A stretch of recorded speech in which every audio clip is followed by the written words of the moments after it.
Welcome to Pressing Matters. I'm David from DTF Transfers Australia and the Custom T-Shirt Shop. Today we're talking polyester T-shirts and garments and why it used to be one of the hardest fabrics to print on, and how DTF transfers have made it simple.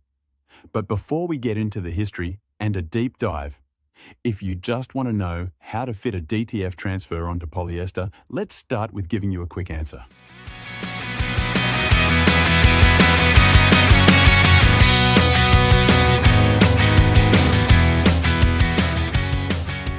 Alright, here's the quick version, so you can be pressing those polyester tees. First, set your heat press to about 110 to 120 degrees Celsius. Lay your shirt nice and flat. Make sure there's no lint or creases in the garment. You want a smooth surface to work with. Let's start with a quick pre-press for about 5 to 10 seconds. Next, place your transfer exactly where you want it on the garment. I like to pop a sheet of parchment paper on top, but you can use a Teflon sheet as well. It helps stop those press marks. Then close the press for around 12 to 15 seconds with medium pressure. Now here's the fun part. As soon as you open the press, peel that film straight away while it's still hot. You don't need to wait. Then just give it one more finishing press for the same time and temperature to lock everything in. And that's it. No scorch marks, no color bleed from the garment, and it works just as well on dark polyester as it does on light. That's it, you're ready to go. Now, just like all DTF transfers when you are doing them for the first time, it is important to do some testing before you move on to your finished garments. Some heat presses might need you to adjust the time and temperature a little. Another good practice after you do your test prints is to do a wash test as well to make sure everything is all good and you are not going to have any problems. Now, if you've been in the printing game for a while, you'll know polyester hasn't always been this easy. Back in the day, we mostly used dye sublimation if we wanted to print onto polyester. It gave great results, bright colors that became part of the fabric, but it had a big catch. It only worked on light-colored polyester garments. If your customer wanted black or navy shirts, forget it. This is because dye sublimation has no white ink, so this meant no dark garments. And with dye sublimation, you needed a special printer, inks and paper to do it. Then there was screen printing. Now, I love screen printing for cotton, but polyester brought its own set of headaches, mainly dye migration into the finished print. That's when the dyes in the fabric start bleeding into your ink, especially on those bright reds and dark colors. You could add a blocker layer, but then the print felt heavy, or you could use a cold cure ink, but this had its own drawbacks. Now let's talk about DTG printing. Fantastic for cotton, but on polyester, forget it. The ink just wouldn't behave. It won't absorb properly, even with the special pre-treatments that are available, so you'd end up with prints that cracked, washed out, or just looked patchy.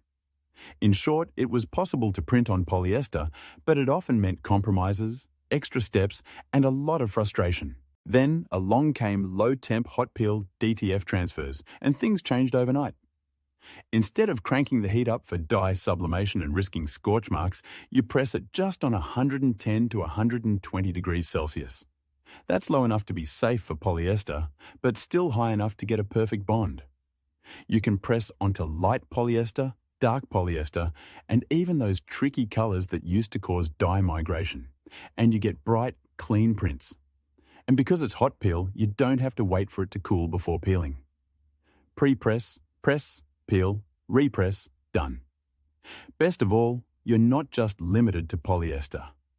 The same process works for cotton, blends, nylon, you name it.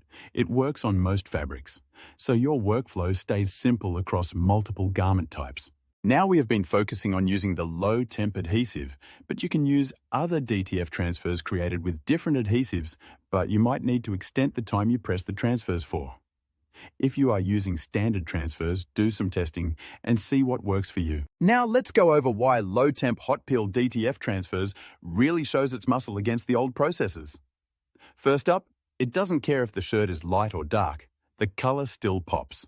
That's huge, because with the old methods, dark polyester garments were a nightmare. Second, it stops dye migration in its tracks. You know that annoying thing where a bright red shirt turns your nice white print pink? Yeah, that's gone due to the low fitting temperatures.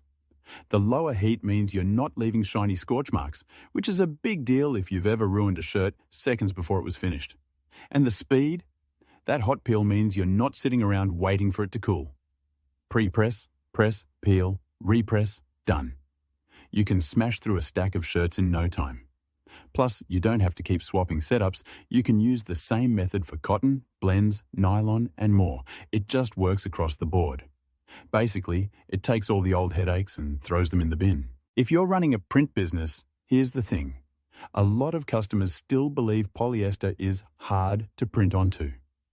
If you start offering high-quality polyester prints without restrictions, you'll stand out from your competitors who are still turning those jobs away. Show off samples, especially dark polyester garments, to prove you can do it. And of course, make sure you're using transfers from a supplier who delivers consistent quality, because your process is only as good as the transfers you start with. So there you have it. How we went from polyester being one of the most difficult fabrics to print onto, to now something you can print in under a minute with low-temp hot peel DTF transfers. Thanks for joining me for this episode of Pressing Matters. I'm David, and I'll see you next time.